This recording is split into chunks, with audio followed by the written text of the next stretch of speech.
शांत रहने में असीम शक्तियां छुपी है, उससे पहचानो। ऐसा गौतम बुद्ध ने कई सालों पहले अपने शिष्यों से क्यों कहा था, इसके पीछे का रहस्य क्या है? आज इसी रहस्य के बारे में हम गौतम बुद्ध की कहानियों के माध्यम से जानेंगे। तो बिना देर किए चलिए उन कहानियों की शुरुआत करते हैं। पहली कहानी। गौतम बुद्ध सत्य, अहिंसा और सहिष्णुता की प्रतिमूर्ति थे। इन्हीं सद्गुणों का उपदेश वे घूम घूम कर देते और लोगों से इन्हें अपनाने का आग्रह करते। एक दिन वे किसी गांव में पहुंचे। वहां कुछ ऐसे अज्ञानी लोग थे जो बुद्ध के विरोधी थे। वे बुद्ध को अपशब्द कहने लगे। यह देखकर बुद्ध के शिष्यों को बहुत बुरा लगा। उन्होंने बुद्ध से इसका विरोध करने का आग्रह किया तो बुद्ध ने उन्हें समझाया कि ये लोग तो अपशब्द ही कह रहे हैं। यदि ये पत्थर भी मार रहे होते तो भी मैं कहता कि मारने दो। मैं जानता हूं कि ये कुछ कहना चाहते हैं, लेकिन क्रोध के कारण कह नहीं पा रहे। 10 साल पूर्व यदि ये ही लोग मुझे गाली देते तो मैं भी इन्हें गाली देता, किंतु अब तो लेन देन से मुक्ति मिल गई है। क्रोध से अपशब्द निकलते हैं। यहां तो क्रोध भवन कब का ढह चुका है। बुद्ध के विचार सुनकर अपशब्द कहने वाले हैरान रह गए। बुद्ध ने आगे अपने शिष्यों से कहा, इन लोगों को बताओ कि पिछले गांव में क्या हुआ था। शिष्यों ने बताया, वहां के लोग फल व मिठाइयां लेकर आए थे और आपने यह कहकर वे चीजें लौटा दी कि अब लेने वाला विदा हो चुका है। 10 साल पहले आते तो मैं ये सभी उपहार ले लेता। बुद्ध बोले, उन लोगों ने मिठाइयां गांव में बांट दी, लेकिन आप ये अपशब्द गांव में न बांटे। आप मुझे क्रोध नहीं दिला सकते। ठीक उस खूंटी की तरह जो किसी को नहीं टांगती, लोग उस पर वस्त्र अवश्य टांग देते हैं। कथा का सार यह है कि साक्षी भाव सच्चे संत की पहचान है। जो अच्छे बुरे, लाभ हानि, अपना पराया के संकीर्ण भाव से मुक्त हो जाता है, उसे ही संतत्व की प्राप्ति होती है। तो अब दोस्तों चलिए बढ़ते हैं हमारे गौतम बुद्ध की दूसरी रहस्यमयी कहानी की तरफ। दूसरी कहानी, भिक्षु का खजाना। एक बार एक राज्य के राजा ने अपने महल में एक बौद्ध भिक्षु को बुलाया। राजा ने भिक्षु से कहा, अगर आपसे मैं कुछ मांगूंगा तो क्या आप मुझे देंगे? बौद्ध भिक्षु ने कहा, जरूर, बताइए क्या चाहिए आपको। राजा ने कहा, क्या आप मुझे अपना ये भिक्षा पात्र दे सकते हैं? बौद्ध भिक्षु ने बिना कोई प्रश्न किए अपना भिक्षा पात्र राजा को दे दिया। अब सिर्फ तन पर कपट डडो के अलावा सांसारिक वस्तु के नाम पर कुछ भी शेष नहीं था भिक्षु के पास। राजा ने बदले में बौद्ध भिक्षु को एक बड्ढा सा सोने का कटोरा दे दिया जिसमें चारों तरफ मोती जड्ढे हुए थे। बौद्ध भिक्षु ने उस कटोरे को हाथ में लिया और जंगल में बनी अपनी कुटिया की तरफ चलने लगे। वे रास्ते से गुजर ही रहे थे कि एक चोर ने उनके हाथ में वो कीमती सोने का कटोरा देख लिया। चोर उस कटोरे को चुराने के मन से बौद्ध भिक्षु का पीछा करता रहा। बौद्ध भिक्षु ने महसूस कर दिया था कि एक चोर उनका पीछा कर रहा है। उन्होंने सोचा कि सोने के कटोरे की वजह से ये चोर उनकी मानसिक शांति को खराब कर सकता है और उस चोर को इस कटोरे को चुराने के लिए बहुत मेहनत भी करनी पड़ेगी। इसलिए ये कटोरा उस चोर को ही दे देना उचित होगा। फिर जब वो भिक्षु अपनी कुटिया के द्वार पर पहुंचे तो उस सोने के कटोरे को कुटिया के बाहर ही फेंककर अपनी कुटिया में चले गए। चोर एक पेड़ के पीछे छिपा ये सब कुछ देख रहा था। चोर ने जब देखा कि भिक्षु सोने का पात्र बाहर ही फेंककर कुटिया में चला गया तो उसने सोचा कि जरूर उस भिक्षु ने कुटिया में इससे भी ज्यादा बहुत सी बहुमूल्य वस्तुएं व धन छुपा कर रखे होंगे, इसीलिए वो इसे बाहर ही फेंककर अंदर चला गया। ये सोचकर वो चोर कुटिया के अंदर जाने का प्रयास करता है। कुटिया के अंदर उसने देखा तो वो बौद्ध भिक्षु ध्यान में पूरी तरह लीन होते हैं। चोर दबे पांव कुटिया के अंदर प्रवेश करता है और चारों तरफ नजरें घुमाकर देखने लगता है, लेकिन कुटिया तो पूरी तरह से खाली थी। चोर को कुटिया में कोई भी बहुमूल्य धातु खजाना नजर नहीं आ रहा था। ये सोचकर वो चोर और भी ज्यादा आश्चर्यचकित रह जाता है। चोर मन ही मन सोचने लगता है कि जब इस भिक्षु के पास कुछ भी नहीं है तो उसने उस सोने के कटोरे को कुटिया के बाहर ही क्यों फेंक दिया। फिर उसने खुद से कहा, इससे मुझे क्या, इस साधु के पास कुछ हो ना हो, मुझे तो उस कटोरे को लेकर यहां से निकल लेना चाहिए। चोर कुटिया के बाहर जाकर उस कटोरे को उठाने लगता है कि तभी उसके मन में वही प्रश्न उठता है कि आखिर उस भिक्षु के पास ऐसा क्या है कि उसे इस सोने के कटोरे की परवाह नहीं। उसके अंदर इस प्रश्न का जवाब जानने की जिज्ञासा बढ़ती जा रही थी, इसलिए वो फिर से कुटिया के अंदर जाता है और जाकर बौद्ध भिक्षु के पास बैठकर उनकी आंखें खुलने का इंतजार करने लगता है। थोड़ी देर बाद जब बौद्ध भिक्षु अपनी आंखें खोलते हैं तो वो उसी चोर की अपने सामने बैठा देखते हैं जो उनका पीछा कर रहा था। भिक्षु उस चोर को देखकर मुस्कुराते हैं और कहते हैं कि तुम आ गए। चोर ने कहा, महाराज, मैंने आपका बहुत दूर से इस कुटिया तक पीछा किया। मैं बस ये जानना चाहता हूं कि आपने उस सोने के कटोरे को कुटिया के बाहर ही क्यों फेंक दिया। आखिर आपके पास ऐसा कौन सा धन है जो उस मोतियों से जड्ढे कीमती सोने के कटोरे से भी ज्यादा बहुमूल्य है। ये सुन वो बौद्ध भिक्षु मुस्कुराए और बोले, मेरे दोस्त, मेरे पास एक ऐसा खजाना है जिसे तुम देख नहीं सकते। चोर ने फिर से जिज्ञासा भरे मन से पूछा, क्या खजाना? ऐसा कौन सा खजाना वो, मुझे बताओ। भिक्षु बोले, मेरे पास ध्यान का खजाना है जिसके सामने दुनिया की सारी दौलत भी फीकी है। यह सुन वो चोर बौद्ध भिक्षु के पैर पकड़ लेता है और कहता है, महाराज, हो सके तो मुझे माफ कर दे। मैं एक लुटेरा हूं और मैं यहां आपको लूटने के उद्देश्य से ही यहां आया था, लेकिन आप तो एक संत आदमी निकले। आपसे मुझे इस दुनिया की कोई धन दौलत नहीं चाहिए। क्या आप मुझे अपने ध्यान के खजाने से एक छोटा सा हिस्सा दे सकते हो ताकि मैं भी आपकी तरह शांति को प्राप्त हो सकूं? बौद्ध भिक्षु बोले, हाँ, क्यों नहीं। अगर तुम चाहो तो तुम भी मेरी तरह ध्यान के माध्यम से सुकून, संतुष्टि और शांति रूपी खजाने को प्राप्त कर सकते हो। इसके लिए तुम्हें ध्यान लगाना सीखना होगा। ध्यान में बहुत ताकत होती है। यह ऊर्जा को स्थानांतरित कर मन को स्थिर करता है, बेवजह के विचारों को खत्म कर लालसा को समाप्त करता है, और जब लालसा नहीं रहती तो मन से बेवजह के विचार समाप्त हो जाते हैं। मन परम शांति को प्राप्त होता है और अद्भुत सुकून का एहसास कर जीवन का आनंद लेता है। ध्यान करने के लिए तुम्हें एक शांत, सुरक्षित और आरामदायक स्थान का चुनाव करना होगा। फिर वहां जमीन पर एक चटाई बिछाकर उस पर चौकटरी मारकर बैठ जाना है। तुम्हें अपने रियर की हड्डी सीधी रखनी है, आंखें बंद करनी है और गहरी सांस लेनी है। तुम्हें अपनी दोनों हथेली अपने घुटनों पर ऊपर की तरह रखनी है। इसे ध्यान मुद्रा कहते हैं। तुम्हें अपना ध्यान अपनी सांसों की तरफ केंद्रित करना है।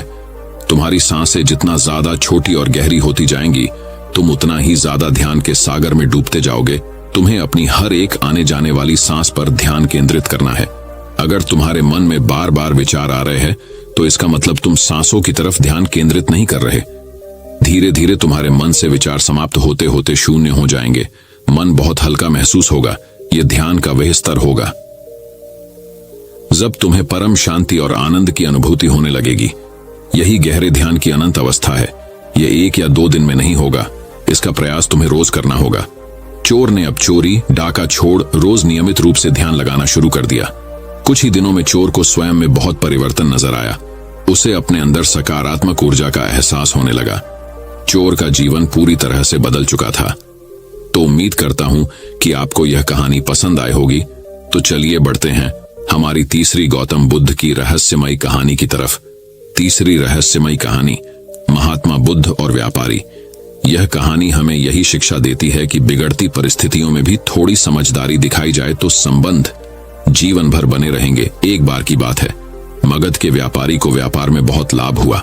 इसके बाद से वह अपने अधीनस्थों से अहंकारपूर्ण व्यवहार करने लगा।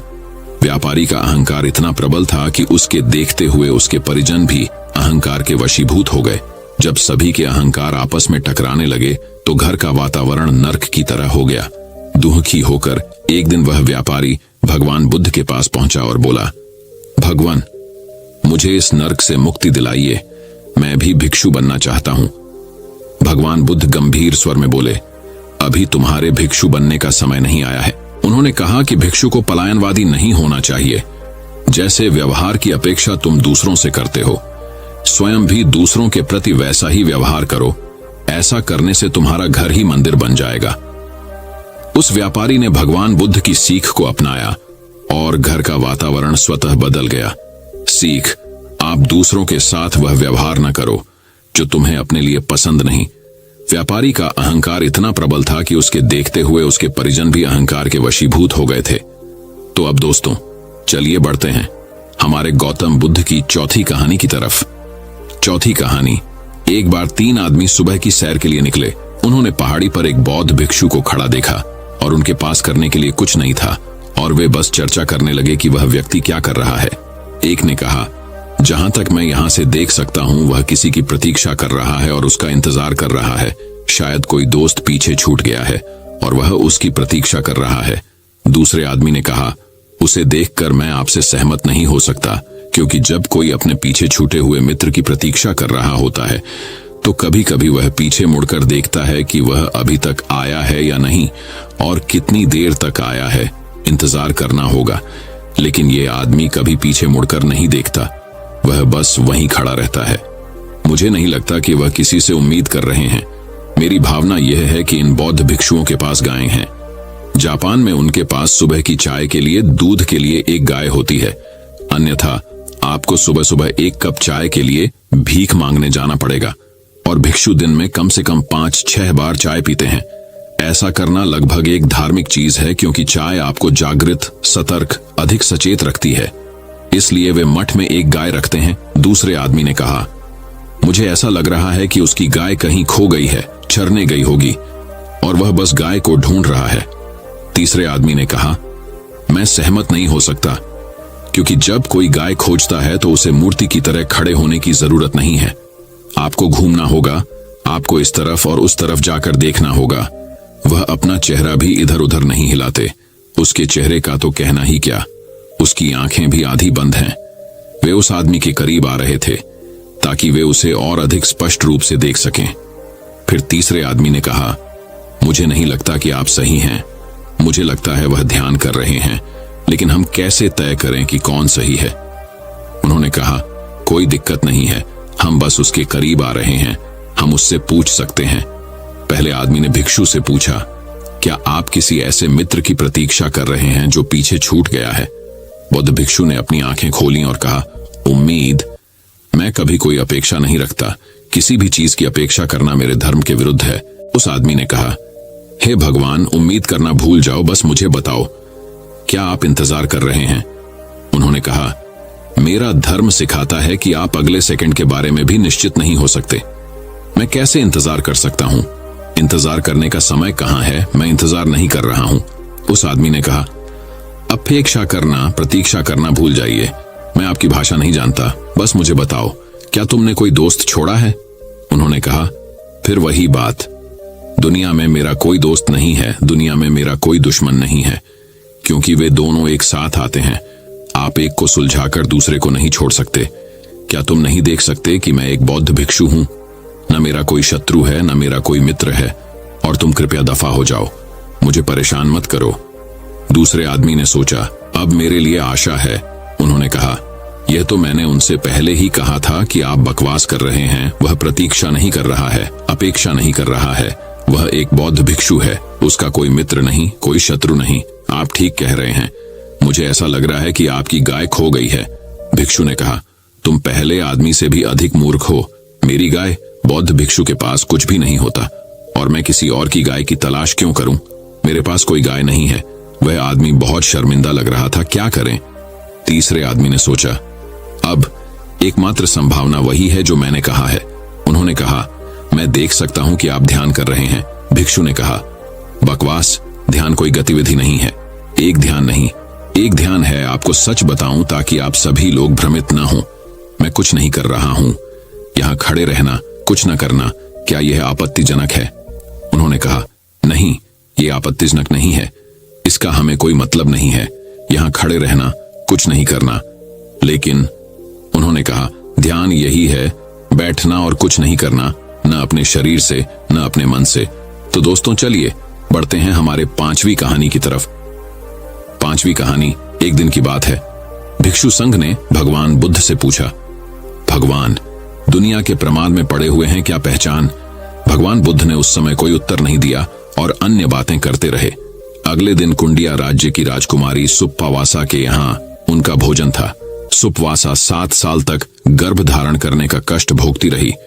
भगवान बुद्ध की कृपा से ही उन्हें इस कष्ट से मुखातिब होना पड़ा। इसी दावे में वह भिक्षु संघ को भोजन दे रही थी। जब सुप्पावासा तथागत भगवान बुद्ध को भोजन करा रही थी, उसी समय उनके पति नवजात शिशु को गोद में लेने के करीब खड़ा था। 7 वर्ष तक गर्भ में रहने के कारण उसका बाल जन्म से ही विकास हुआ। देखो, मैं भी सुंदर था। उस बच्चे की हंसी और क्रीड़ा करने की आश्रम बड़ी मनमोहक थी। वह बार बार मां की गोद में जाने के लिए मचल रही थी। भगवान बुद्ध ने पूछा, बेटी सुप्पावासा, अगर आपको ऐसे बेटे मिलें तो आप कितने और बेटों की इच्छा कर सकते हैं? सुपवासा ने कहा, महात्मा, अभी 7 बार और इसी तरह के जोड़ों की मेरी चाहत है। भिक्षुक मित्र निकट ही बैठे थे। राजकुमारी सुपवासा के उत्तर में कल बहुत आश्चर्य हुआ कि जब तक वह प्रसव पीड़ा से व्याकुल थी और उसकी मुक्ति का मार्ग ढूंढ रही थी, वह आज फिर से पुत्रों की कामना कर रही है। भगवान बुद्ध भिक्षु को कमेंट करते हुए बोले, वत्स, असली कल के प्रश्न का यही उत्तर है। मनुष्य एक अभिलाषा से मुक्त नहीं हो पाता कि वह दूसरी इच्छा की पूर्ति में आसक्त हो जाता है, इसलिए वह कभी संसार चक्र से नहीं निकलता। तो दोस्तों, चलिए बढ़ते हैं हमारी गौतम बुद्ध की छठी कहानी की तरफ। छठी कहानी, हमेशा प्रसन्न रहने के लिए जरूरी है मन में सुविधाओं के त्याग का भाव भी हो। एक बौद्ध कथा है। महात्मा बुद्ध के पास एक राजा आए और पूछा कि हमारे राजकुमार, जिन्हें हर तरह की सुविधाएं हैं, जो बड़े महल में रहते हैं, जिनके साथ नौकर चाकरों की पूरी फौज है, वे खुश नहीं रहते, हमेशा तनाव और परेशानी से घिरे दिखते हैं। हमने हर तरह की सुविधा देकर देख ली, वे प्रसन्न नहीं रह पा रहे। जबकि आपके ये भिक्षु जो पदयात्रा करते हैं, खाने को जैसा मिल जाता है खा लेते हैं, रहने को जो कुटिया मिल जाए वहां रह लेते हैं, इनके चेहरे पर हमेशा इतनी खुशी रहती है। इसका कारण क्या है? महात्मा बुद्ध ने उत्तर दिया, खुशियां खोजनी हो तो जिसके पास कुछ भी ना हो उसमें खोजो। जिसने संकल्प करके सब कुछ छोड़ दिया वही खुश रह सकता है। जो स्वेच्छा से चीजों का त्याग करता है वो ही हमेशा प्रसन्न रह सकता है। भिखारी कभी खुश नहीं होगा क्योंकि उसने छोड़ा नहीं है, वह तो अभाव में ही जीवन जी रहा है। अभाव का जीवन जीने वाला कभी खुश नहीं रह सकता। चिंताएं उसे हर समय घेरे रहती हैं। जिसने जानबूझकर छोड़ा है वह खुश रह सकता है। ये 2 बातें हैं, एक छोड़ना और एक छूटना। ऐसे ही आपके राजकुमार सारी सुविधाओं से परिपूर्ण हैं, लेकिन उनके मन में उन सुविधाओं के छूट जाने का डर रहता है। छूट जाना और छोड़ देना दोनों में अंतर है। छूट जाना या छूट जाने की सोच हमें डरना सिखाती है, जबकि छोड़ देना या छोड़ने का संकल्प लेना आपको आत्मविश्वास और प्रसन्नता से भर देता है। जिसे कोई चीज मिली नहीं तो उसका त्याग नहीं किया जा सकता है। त्यागी वह होता है जो अपने स्वतंत्र मन से त्याग कर दे। साधन सुविधा संपन्न व्यक्ति भी खुश नहीं रह सकता। उसे पैसे की सुरक्षा की चिंता सताती है। वह हमेशा भयभीत रहता है। निडर सिर्फ वही हो सकता है जिसने स्वेच्छा से त्याग किया है। राजा को अपने प्रश्न का समाधान मिल गया। तो दर्शकों, चलिए बढ़ते हैं हमारी गौतम बुद्ध की 7वीं कहानी की तरफ। 7वीं कहानी, दक्षिण प्रदेश के एक प्रसिद्ध नगर पाटलिपुत्र में मणिभद्र नाम का एक धनिक महाजन रहता था। लोक सेवा और धर्म कार्यों में रत रहने से उसके धन संचय में कुछ कमी आ गई। समाज में मान घट गए। इससे मणिभद्र को बहुत दुख हुआ। दिन रात चिंता तुर रहने लगा। यह चिंता निष्कारण नहीं थी। धनहीन मनुष्य के गुणों का भी समाज में आदर नहीं होता। उसके शील कुल स्वभाव की श्रेष्ठता भी दरिद्रता में दब जाती है। बुद्धि, ज्ञान और प्रतिभा के सब गुण निर्धनता के तुषार में कुम्हला जाते हैं। जैसे पतझड़ के झंझावात में मौलसरी के फूल झड़ जाते हैं, उसी तरह घर परिवार के पोषण की चिंता में उसकी बुद्धि कुंद हो जाती है। घर की घी तेल नकक चावल की निरंतर चिंता प्रखर प्रतिभा संपन्न व्यक्ति की प्रतिभा को भी खा जाती है। धनहीन घर श्मशान का रूप धारण कर लेता है। प्रिय दर्शना पत्नी का सौंदर्य भी रुखा और निर्जीव प्रतीत होने लगता है। जलाशय में उठते बुलबुलों की तरह उनकी मान मर्यादा समाज में नष्ट हो जाती है। निर्धनता की इन भयानक कल्पनाओं से मणिभद्र का दिल कांप उठा। उसने सोचा, इस अपमानपूर्ण जीवन से मृत्यु अच्छी है। इन्हीं विचारों में डूबा हुआ था कि उसे नींद आ गई। नींद में उसने एक स्वप्न देखा। स्वप्न में पद्मनिधि ने एक भिक्षु की वेशभूषा में उसे दर्शन दिए और कहा कि वैराग्य छोड़ दे। तेरे पूर्वजों ने मेरा भरपूर आदर किया था, इसीलिए तेरे घर आया हूं। कल सुबह फिर इसी वेश में तेरे पास आऊंगा। उस समय तू मुझे लाठी की चोट से मार डालना, तब मैं मरकर स्वर्णमय हो जाऊंगा। वह स्वर्ण तेरी गरीबी को हमेशा के लिए मिटा देगा। सुबह उठने पर मणिभद्र इस स्वप्न की सार्थकता के संबंध में ही सोचता रहा। उसके मन में विचित्र शंकाएं उठने लगीं। न जाने यह स्वप्न सत्य था या असत्य, यह संभव है या असंभव। इन्हीं विचारों में उसका मन डांवाडोल हो रहा था। हर समय धन की चिंता के कारण ही शायद उसे धन संचय का स्वप्न आया था। उसे किसी के मुख से सुनी हुई यह बात याद आ गई कि रोगग्रस्त, शोकातुर, चिंताशील और कामार्त मनुष्य के स्वप्न निरर्थक होते हैं। उनकी सार्थकता के लिए आशावादी होना अपने को धोखा देना। हाँ, मणिभद्र यह सोच ही रहा था कि स्वप्न में देखे हुए भिक्षु के समान ही एक भिक्षु अचानक वहां आ गया। उसे देखकर मणिभद्र का चेहरा खिल गया। सपने की बात याद आ गई। उसने पास में पड़ी लाठी उठाई और भिक्षु के सिर पर मार दी। भिक्षु उसी क्षण मर गया।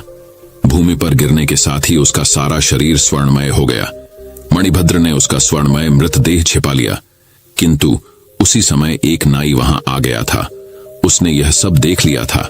मणिभद्र ने उसे पर्याप्त धन वस्त्र आदि का लोभ देकर इस घटना को गुप्त रखने का आग्रह किया। नाई ने वह बात किसी और से तो नहीं कही, किंतु धन कमाने की इस सरल रीति का स्वयं प्रयोग करने का निश्चय कर लिया। उसने सोचा, यदि एक भिक्षु लाठी से चोट खाकर स्वर्णमय हो सकता है तो दूसरा क्यों नहीं हो सकता। मन ही मन ठान ली कि वह भी कल सुबह कई भिक्षुओं को स्वर्णमय बनाकर एक ही दिन में मणिभद्र की तरह श्री संपन्न हो जाएगा। इसी आशा से वह रात भर सुबह होने की प्रतीक्षा करता रहा। एक पल भी नींद नहीं ली। सुबह उठकर वह भिक्षुओं की खोज में निकला। पास ही एक भिक्षुओं का मंदिर था। मंदिर की 3 परिक्रमाएं करने और अपनी मनोरथ सिद्धि के लिए महात्मा बुद्ध से वरदान मांगने के बाद वह मंदिर के प्रधान भिक्षु के पास गया, उसके चरणों का स्पर्श किया और उचित वंदना के बाद यह विनम्र निवेदन किया कि आज की भिक्षा के लिए आप समस्त भिक्षुओं समेत मेरे द्वार पर पधारे। प्रधान भिक्षु ने नाई से कहा, तुम शायद हमारी भिक्षा के नियमों से परिचित नहीं हो। हम उन ब्राह्मणों के समान नहीं हैं जो भोजन का निमंत्रण पाकर गृहस्थों के घर जाते हैं। हम भिक्षु हैं जो यथेच्छाड़ से घूमते घूमते किसी भी भक्त श्रावक के घर चले जाते हैं और वहां उतना ही भोजन करते हैं जितना प्राण धारण करने मात्र के लिए पर्याप्त हो। अतः हमें निमंत्रण न दो, अपने घर जाओ, हम किसी भी दिन तुम्हारे द्वार पर अचानक आ जाएंगे। नाई को प्रधान भिक्षु की बात से कुछ निराशा हुई, किंतु उसने नई युक्ति से काम लिया। वह बोला, मैं आपके नियमों से परिचित हूं, किंतु मैं आपको भिक्षा के लिए नहीं बुला रहा। मेरा उद्देश्य तो आपको पुस्तक लेखन की सामग्री देना है। इस महान कार्य की सिद्धि आपके आए बिना नहीं होगी। प्रधान भिक्षु नाई की बात मान गया। नाई ने जल्दी से घर की राह ली। वहां जाकर उसने लाठियां तैयार कर लीं और उन्हें दरवाजे के पास रख दिया। तैयारी पूरी हो जाने पर वह फिर भिक्षुओं के पास गया और उन्हें अपने घर की ओर ले चला। भिक्षु वर्ग भी धन वस्त्र के लालच से उसके पीछे पीछे चलने लगा। भिक्षुओं के मन में भी तृष्णा का निवास रहता ही है। जगत के सब प्रलोभन छोड़ने के बाद भी तृष्णा संपूर्ण रूप से नष्ट नहीं होती। उनके देह के अंगों में जीर्णता आ जाती है, बाल रुखे हो जाते हैं, दांत टूटकर गिर जाते हैं, आंख कान बूढ़े हो जाते हैं। केवल मन की तृष्णा ही है जो अंतिम श्वास तक जवान रहती है। उनकी तृष्णा ने ही उन्हें ठग लिया। नाई ने उन्हें घर के अंदर ले जाकर लाठियों से मारना शुरू कर दिया। उनमें से कुछ तो वहीं धराशायी हो गए और कुछ का सिर फूट गया। उनका कोलाहल सुनकर लोग एकत्र हो गए। नगर के द्वारपाल भी वहां आ पहुंचे। वहां आकर उन्होंने देखा कि अनेक भिक्षुओं का मृतदेह पड़ा है और अनेक भिक्षु आहत होकर प्राण रक्षा के लिए इधर उधर दौड़ रहे हैं। नाई से जब इस रक्तपात का कारण पूछा गया तो उसने मणिभद्र के घर में आहत भिक्षु के स्वर्णमय हो जाने की बात बतलाते हुए कहा कि वह भी शीघ्र स्वर्ण संचय करना चाहता था। नाई के मुख से यह बात सुनने के बाद राज्य के अधिकारियों ने मणिभद्र को बुलाया और पूछा कि क्या तुमने किसी भिक्षु की हत्या की है। मणिभद्र ने अपने स्वप्न की कहानी आरंभ से लेकर अंत तक सुना दी। राज्य के धर्माधिकारियों ने उस नाई को मृत्युदंड की आज्ञा दी और कहा, ऐसे कुपरीक्षितकारी बिना सोचे काम करने वाले के लिए यही दंड उचित था। मनुष्य को उचित है कि वह अच्छी तरह देखे, जाने, सुने और उचित परीक्षा किए बिना कोई भी कार्य न करे, अन्यथा उसका वही परिणाम होता है जो इस कहानी के नाई का हुआ। सीख, अच्छी तरह देखे, जाने, सुने और उचित परीक्षा किए बिना कोई भी कार्य न करे। तो दोस्तों चलिए बढ़ते हैं हमारे गौतम बुद्ध की 9वीं कहानी की तरफ। 9वीं कहानी, जब सम्राट अशोक ने बौद्ध भिक्षुओं को तेल में डाल दिया। जब सम्राट अशोक ने बौद्ध भिक्षु को तेल में तेल डाला, सम्राट अशोक कलिंग ने अपनी राजधानी में जाकर अपने मंत्रियों और सेना के साथ मिलकर एक सभा को हराया। सभा में अशोक ने कलिंग विजय पर अपनी सेना की प्रशंसा की। अचानक की सभा बीच में एक बौद्ध भिक्षु और आश्रम, उस भिक्षु ने अशोक की जय हो को सम्राट घोषित किया। सम्राट ने पूछा, कहिए साधु महाराज, आपको क्या करना चाहिए। भिक्षु ने कहा, सम्राट, आपसे यह पूछना चाहता हूं कि आपने लाखों मनुष्य का विनाश करके इस कलिंग राज्य पर जो विजय पाई है उसे घायल करके लाखों को घायल कर दिया है। यह सच्ची विजय क्या है? क्या यह विजय मानवता का विकास कर पाएगी? सम्राट अशोक नाराज हो गए। अशोक की आंखों में अंगारे देख राधागुप्त बोले, भिक्षुवर, अपनी वाणी पर संयम रखें और दरबार की मर्यादा का पालन करें। भिक्षु ने निडर बाएं उत्तर दिया, स्थान जी, सत्य का उपदेश सदैव कठिन होता है। एक भिक्षु हूं और सत्य कहता हूं। एक भिक्षु का धर्म है। वॉरलैंड में कलिंग के लाखों लोग दर्द से कराहते हुए देखते आए हैं। आपको क्या मिला यह युद्ध करके? सम्राट अशोक क्रोध से तिलमिला उठे। उन्होंने भिक्षु को कठोर से कठोर दंड देने की आज्ञा दी। सम्राट की आज्ञा सुन। वह भिक्षु हंसने लगा और उसने कहा कि सम्राट की मृत्यु से डरता नहीं, आप लाखों लोगों को सलाम करते हैं, उनके मृतकों के शवों पर खुशियां मनाना चाहते हैं। ठीक है सम्राट, यही कलिंग की लहूलुहान धरती आपके स्वागत के लिए तैयार है। रोटी स्त्रियां आपकी विजय पर मंगल बधाइयां दे रही हैं। भिक्षुओं के अपने उपदेशों को सुन सम्राट अशोक गांभीर्य खोकर ने उन्हें तत्काल आयातित तेल में डुबोकर आज्ञा दे दी। कुछ सैनिकों ने उन्हें पकड़कर दंड दे दिया। इसी दौरान सम्राट अशोक ने वीर सैनिकों का पुरस्कार किया और अपने मंत्री से बात कर रहे थे। तीसरे में एक सैनिक का कहना है, महाराज, महा आश्चर्य की बात है, खौलाते तेल में दाल देने पर भी भिक्षु का मरना तो दूर, उसे तनिक भी नुकसान नहीं पहुंचा। सम्राट अचरज में पद छोड़ दिया। सुवास ने कहा कि यह अविश्वसनीय है। आचार्य महाराज, सामने व्यापारी की सच्चाई का पता चलता है। सेनापति और सम्राट दोनों उस भिक्षुक के पास हैं जहां उसे गर्म तेल मिलाते हुए डाला गया था। वहां पर सभी लोग भी भिक्षु बैठे थे और अपना गुणगान कर रहे थे।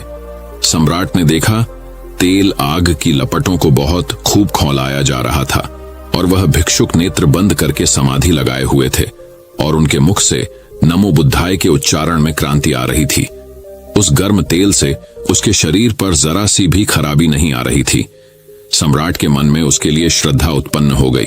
उन्होंने तुरंत उस भिक्षुक को सम्मान दिया और उस भिक्षु को बाहर से बाहर निकाल दिया। सम्राट भिक्षु के सामने सर झुकाकर ने कहा, भिक्षुवर, क्षमा करें। आपके साथ अत्याचार कर बैठा भिक्षु ने कहा, महाराज, आपको अपनी शक्ति पर बहुत गर्व था, लेकिन शक्ति की हार हुई।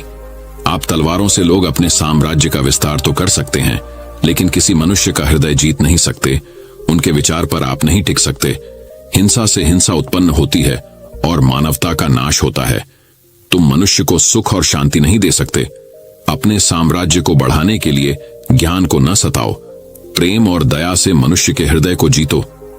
सम्राट बोले, भिक्षु, मुझे क्षमा करें। आपकी बातों में सार है।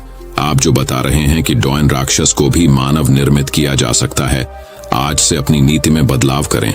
सम्राट का हृदय परिवर्तन हो गया। उन्होंने युद्ध न करने की घोषणा की और कभी भी तलवारें न उठाने की प्रतिज्ञा की। उन्होंने पशु बलि को बंद कर दिया और कहा कि जीव हिंसा पाप है। पशुओं का वध करने से उनका अपना कल्याण नहीं हो सकता। दोस्तों, मैं उम्मीद करता हूं कि यह कहानी सुनने से आपके जीवन में अच्छे बदलाव आए होंगे।